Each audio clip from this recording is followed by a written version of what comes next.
Hey, good evening. Welcome to A Foreigner in the Philippines. Well, after some of the talk about people who have had terrible mishaps when they've chosen a partner which has been all wrong for them, I thought that would be a good idea to have a chat about some of the things that I've learned, and a couple of books that I would recommend.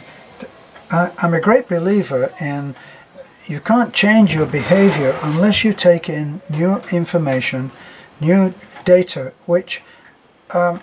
new lessons which make you look at things differently. And then if you go to, I don't know, if you were led into a room and put in the right hand corner, and then you looked at the room from that right hand corner, you would see the room in a certain way. You'd see certain sides of the furniture. You would probably see windows that you might not normally see. Now, if you were then taken to the opposite corner, you would see the same room and you would see it differently. Now, you might not like it when you see it one way, and then you look at it another, and now suddenly you're seeing things that you never saw. You saw, as I said, you might see windows in the second one where there's light, and you're able to see beautiful scenery from those windows, and all kinds of other ways of looking at the same room. So here we are with a life, and that life we are looking at from a certain viewpoint, and depending on how we look at it from that viewpoint, you're going to see a different world. And so the trick, I guess, is to be able to switch viewpoints at will and look at things differently. Now, there are people who are incapable of doing this. They're incapable of seeing anything or the way that anybody looks at something if it's not their way of looking at things. And I believe these are antisocial people. That's not the subject of the talk, but they are antisocial, and narcissistic. And narcissists, unfortunately, with an untreatable condition, apparently, psychologically that is, they're incapable of seeing things from someone else's viewpoint. So they lack empathy, chronically lack empathy.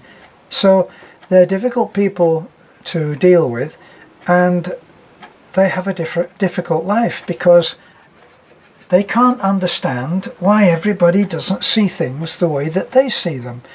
So it really is incredibly important to be able to change your viewpoint at will.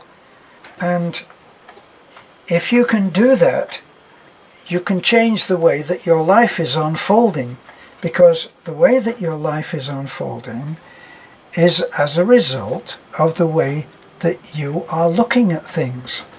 And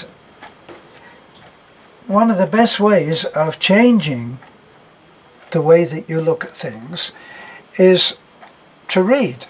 And as you read, you see, the thing about a writer is that they don't just, a good writer doesn't just say a viewpoint at, well, this is the way you look at it, and that's it. They don't do that. They bathe, they clothe what they're trying to tell you in the beauty of words. And the words, depending on the beauty or the ugliness of them, will influence the way that you look at things. That's why you can look at a book which is essentially about a sad event, and yet have your beingness enhanced. You can transcend the sadness of the story through the beauty of the way that it's described. I can remember looking at John Steinbeck books, and in parts weeping at the, you know, just being in tears at the way that the event was unfolding, but the beauty of how it was described relieved me of the actual feeling of grief. I wasn't feeling grief, I was feeling a deep sympathy and compassion for what I was reading about. Now, if you are trying to choose a partner who is good for you, essentially you would be hoping to choose to find someone who looks at things, at least right now, in a way that you can understand and sympathize with, even if you don't agree with it. Okay? So there's nothing wrong with someone who doesn't believe, as you do, that blue cars are the best color. They may believe that red cars are.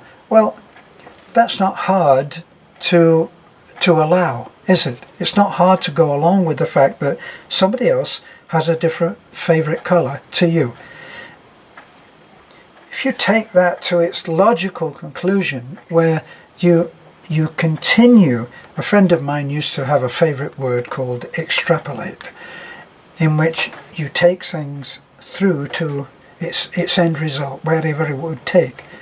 And if you look at the fact that it's possible for you to disagree with something, say, as simple, oversimplified as the color of a car, then you can actually see that it would be possible for you to disagree and yet still have an affinity for the same person on almost anything.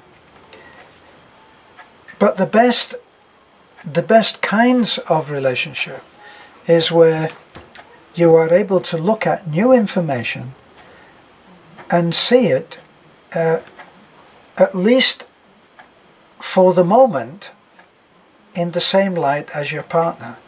So if you're looking at a movie, if you can actually enjoy that movie in the same way, then this is a relationship which is going to be good for you. Now, if you look at current affairs, things that are going on in the world, and you have,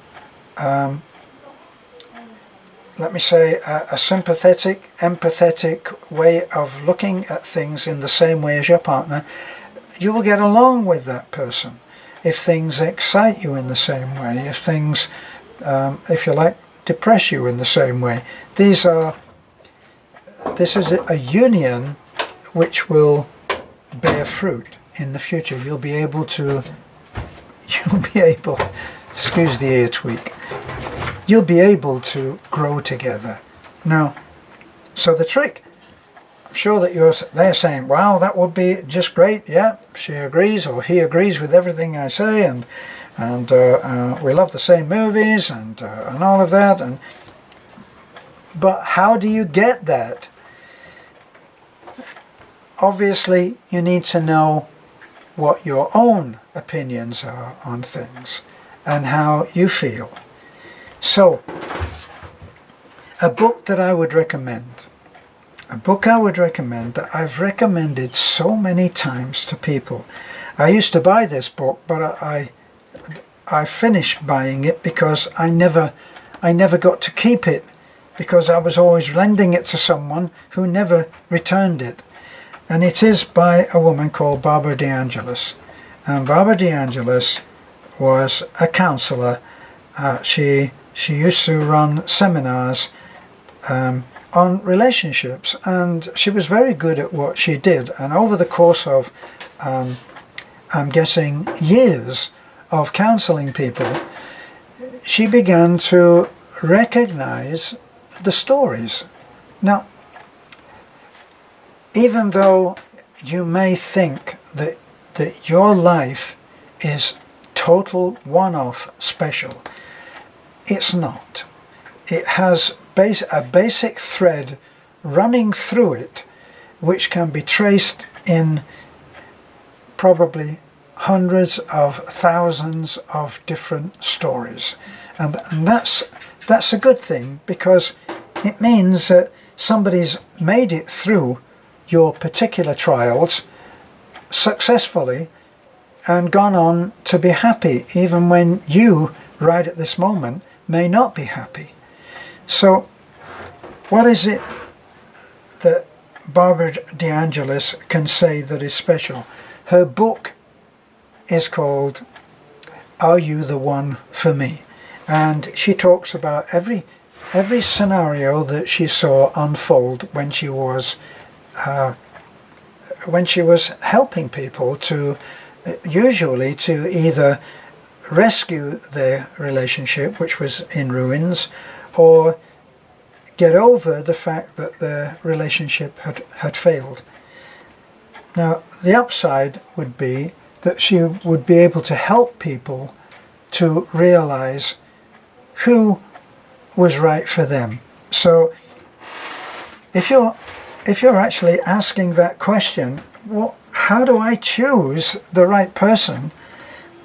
That's a good book to start with, and you will find yourself in that book, I'm sure. I found myself in that book, found myself in many places in that book. She talks about how we choose not to see little milestones or flags that would tell us that we are heading into trouble, and we choose not to recognize them because our hope is too high for that relationship. That's why I always say it's better and easier to ask questions about the other person that you're hoping to spend your life with up front. Ask those questions up front. If you want to know how many relationships that person has been in, then ask it up front. And up front is possibly really up front when you've just met. But if you're both there with the expectation that maybe this is something that can work, then asking your questions then is the easiest, because actually you can both walk away. So that's a very important thing to do. Now, one of the little exercises that she did at a seminar, this is Barbara DeAngelis, at a seminar, she described two people. This is women. This was an all-woman seminar. So she's got a lot of people there, possibly 1,000 or more. And she said, I'm going to describe two men for you.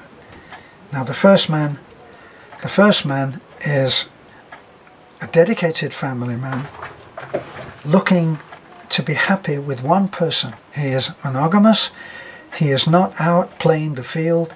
He earnestly seeks to have one woman, and he will treat her like a queen.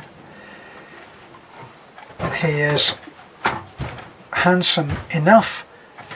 He has a job. He works hard, but he believes that time should be spent with his wife and his family. Now, that's the first one. The second one is a man who is a workaholic. He is completely dedicated to his work. It comes before everything. He will give attention to his wife, but if it really comes down to it, his work is more important. He's egotistical and arrogant and not very good at listening to anyone. Now, here's our two men, she asks her audience. This is the man who is kind, family-oriented, generous, a good listener, and certainly handsome enough. And this one is the one that is the egotist, arrogant, selfish. He is devoted completely to his job.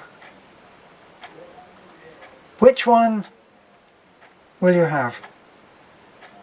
The good man here who loves his family, or this one?